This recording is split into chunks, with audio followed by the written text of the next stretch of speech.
Honey, happy anniversary. A day in my life as ano ba special sa akin?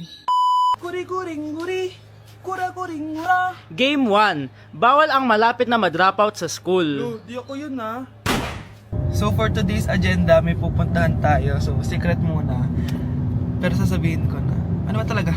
Bala ko kasi mag-business. Wow, business!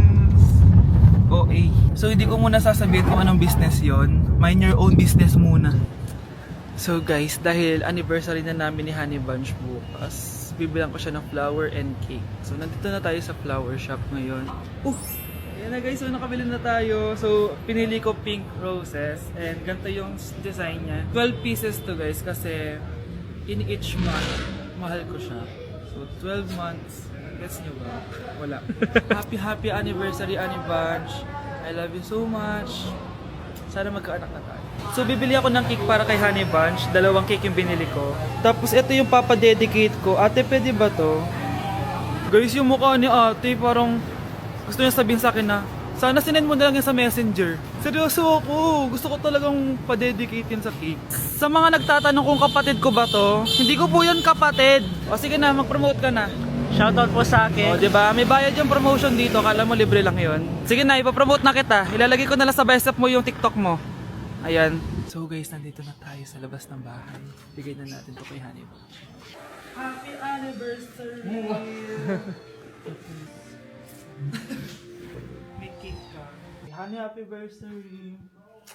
So anong wish mo para sa ating dalawa? So yun lang naman. Sige na. Dok, bakit ka meron neto ha? Bakit may picture ka ng nawawala akong anak? Hindi mo ba talaga ako naaalala? Hindi. Sabihin mo sa akin, buhay pa ba ang anak ko? Umalis ka na. Marami pa akong gagawin. Buhay pa ba ang anak ko? Oo! Buhay na buhay ako! Ako ang anak mo na iniwan mo sa palengke dati! Nagtataka ka? Isa na akong trans ngayon. Alam mo, buti na lang may mabait at mayamang pamilyang kumukup sa akin. Kaya maganda yung naging buhay ko. Tingnan mo, naging doktor pa ako. Kaya salamat sa'yo at iniwan mo ko. Anak, hinanap kita. Umasa ako na babalik ka. Hindi na importante yan.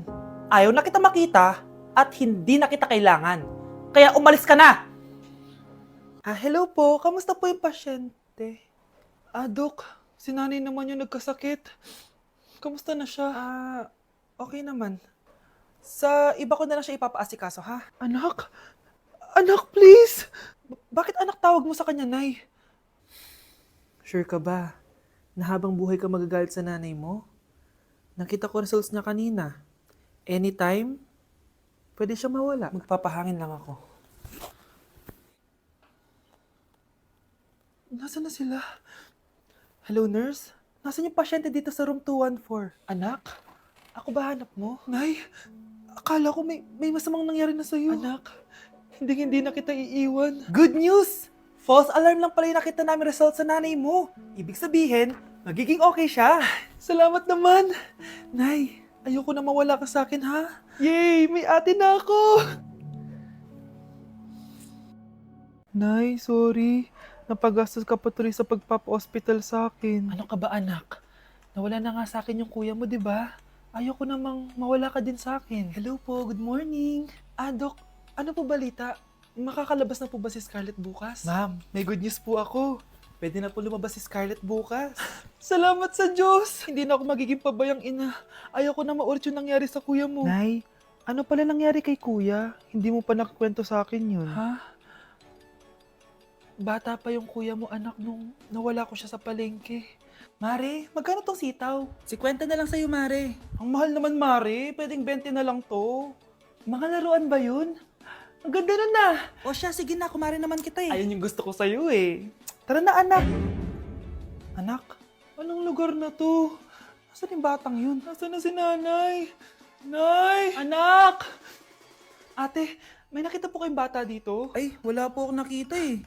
Nasaan na ba yun? Anak! Simula noon, hindi ko na nakita yung kuya mo, Scarlett. Hanggang sa may pumuntang pulis sa bahay natin. Ang sabi nila, patay na daw siya. Grabe naman yung nangyari kay Kuya Nay. Ang lungkot naman po pala nung nangyari sa kuya ni Scarlett. Sige na po, ma'am. Kailangan ko pa po bisitahin yung mga ibang pasyente. Sige po, Dok. Salamat po.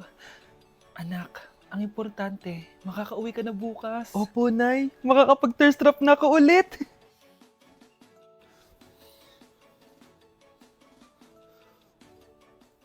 Anak, tara na, uwi na tayo. Nay, may pinapabigay pala si Doc sa'yo. Oh, ano naman kaya to?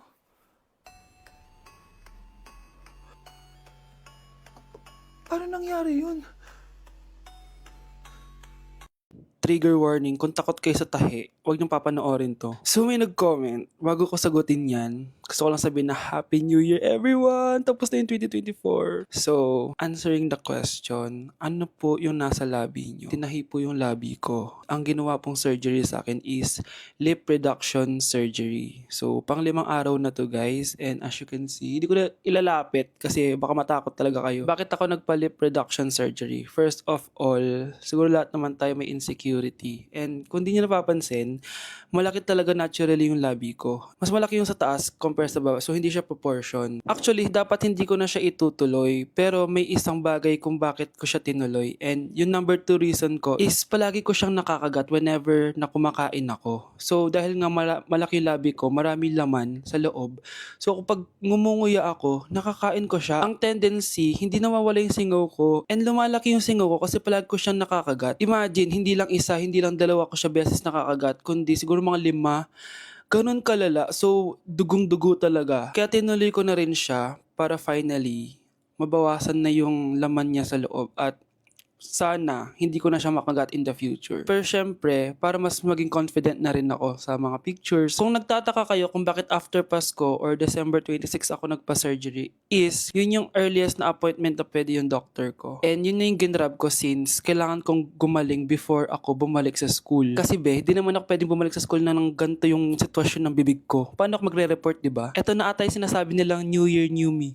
So yun lang naman guys. Again, Happy New Year. Wishing you all the best in 2025. Babalik na ako sa content ko. Promise, pag gumaling na talaga to. Bye-bye. Anak? Oh, Nay. Gising ka pa? May ibibigay lang ako sa'yo. Oh, eto. Good luck to, ha? Dreamcatcher to, Nay, ah. Oo, anak. Ang sabi nila, magsabi ka lang ng wish mo dyan, matutupad. Malay mo naman, di ba? Thank you, Nay. Dreamcatcher. Matry nga to. Sana maging top 1 ako sa klase namin. Anak! Congrats! Bakit po, Nay? Ikaw daw ang top 1 sa klase niyo! Totoo ba, Nay? Totoo nga to.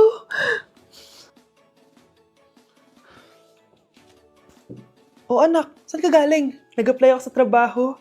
Ayoko naman maging pabigat sa inyo habang buhay. Sana makabawi na ako sa inyo. Ba't di mo nalang i-wish yan sa Dreamcatcher? Malay mo naman, di ba? Oo nga no, Nay. Nay! Tanggap na ako sa trabaho! Ang laki pa ng sahod ko! O, di ba? Sabi ko naman sa'yo, anak eh. Deserve mo yan. Nay, sa wakas, makakabawi na rin ako sa inyo. Bes, alam mo, ang yaman mo na. Bakit di ka pa mag-asawa? Ay naku, Bes. Kung may magkakagusto man sa akin, ang gusto ko, mabait at responsable. Parang si Joshua. Naku, Bes. Si Joshua pa. Puro trabaho yan. Hi, Scarlett. Pwede ba tayong mag-lunch together mamaya? Sure, sige. Saan ba? Ayun. Oh, yan ay simula na love story nyo, ha? Hi, mahal. Grabe. Natupad na natin yung mga pangarap natin. May anak tayo, may malaki tayong bahay, may maayos tayong trabaho. Ay, sa wakas, proud ako sa ating dalawa, mahal.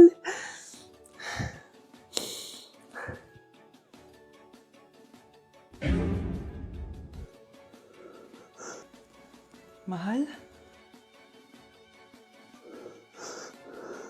Nay! Impostor? Bakit nandito ka, ha? Walang iya ka? Bakit mo ako ginagaya, ha? Baka nakakalimutan mo, nanay mo ang sumira ng mukha ko. Ha? Wow! Hoy, Sofia! Tandaan mo, katulong ka dito, di ba? Huwag kang paupa-upo lang dyan. Ma'am, kakatapos ko lang po maglinis. Nagpapahinga lang po ako. Talaga sumasagot ka pa sa amo mo, ha? Nay, ang dumi pa dito, oh. Hindi niya ginagawa ng maayos yung trabaho niya. Walang iya ka? Madumi pa pala dito? At nakuha mo pang magpahinga dyan. Paano nangyari yun? Ma'am, nilinis ko na po yan. Maniwala po kayo. Oh, eto. Yung mukha ko! Ang sakit! Ayan! Pati mukha mo, dudumi na. Umalis ka na dito!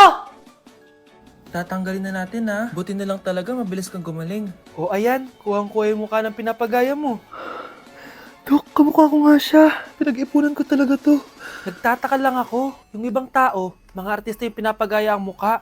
Eh yung sa'yo parang normal na tao lang yung pinagaya mo. Dok, may kailangan lang akong gawin. Kung ano man yan, mag-ingat ka ha. Ano? Ikaw si Sofia?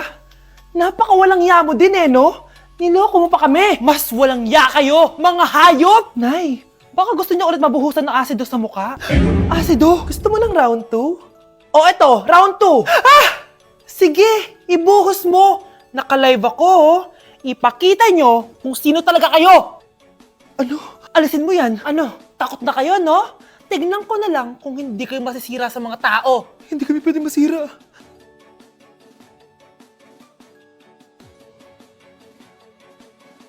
Anak, kunin mo ang cellphone ko sa kwarto. May tumatawag ata. Ah, sige po, Nay. Sabi cellphone ni nanay. Anak, bilisan mo naman. Ay, salamat naman. Nakatae din. Scarlett, ba't nandyan ka? Eh, di ba pinukuha ko sa cellphone ko? Pinagsasabi mo, Nay. Kanina pa ako dito sa loob. Nay, eto na po cellphone niyo. Sino yan, Nay? Bakit kamukha ko? Teka lang. Bakit dalawa kayong Scarlett? Nananaginip pa ako? Ah, Nay, ako yung totoong Scarlett. Ha? Sinungaling! Ako to, Nay! Ang totoong Scarlett! Sandali nga! Hindi na ako tutuwa sa inyong dalawa, ha? Isa lang ang solusyon dito. Magtatanong ako at kung sino makasagot ng tama, siya ang totoong Scarlett. Unang tanong, saan ako may balat? Balat? Ah, Nay! Sa puwet! Nay! Sa kifi. Tama! Kifi. Ha? Totoo ba, Nay? O, diba? Alam ko. Susunod na tanong. Ano ang timbang ko? Mukha kang 100 kilos, Nay. 75 kilos? Tama! 75 kilos! Yes! Huling tanong. Ano ang birthday ko? Birthday? Mahina pa naman ako sa ganyan. April 14, 1977? April 15, 1977. Tama! Ikaw nga ang totoong Scarlett! At ikaw, dahil talo ka, lumayas ka na dito! Impostor! Ay! Sino ba kasing Scarlett na yun? Bakit kamukha ko siya? Anak, kilalang kilala mo talaga ako, no? Siyempre naman, Nay. Anak mo ko eh. Worth it lahat ng pagpaparetoke ko dahil sinira mo ang mukha ko noon. Ngayong napaniwala na kita, gaganti na ako sa'yo. Wow, Edward!